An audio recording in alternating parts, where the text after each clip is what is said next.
সংবিধানের নামে শপথ গ্রহণ করে বিধানসভায় অধ্যক্ষের সংবিধান অবমাননার প্রতিবাদে বিধানসভা ভবন চত্বরে ডক্টর বি আর আম্বেদকরের মূর্তির পাদদেশে দাঁড়িয়ে বিক্ষোভ প্রদর্শন করলেন বাম বিধায়কেরা।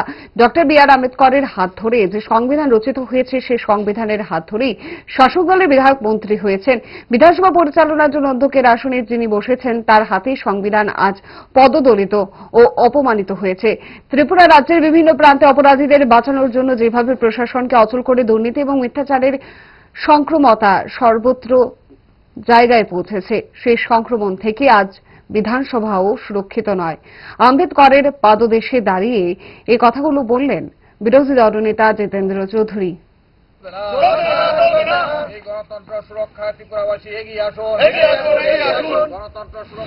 বিধানসভা এবং মহাকরণের চত্বরে সংবিধান প্রণয়নকারী ডক্টর বি আর আম্বেদকরের মূর্তির পাদদেশে আমরা এখানে এসেছি। আজকে এই ত্রিপুরা বিধানসভাতে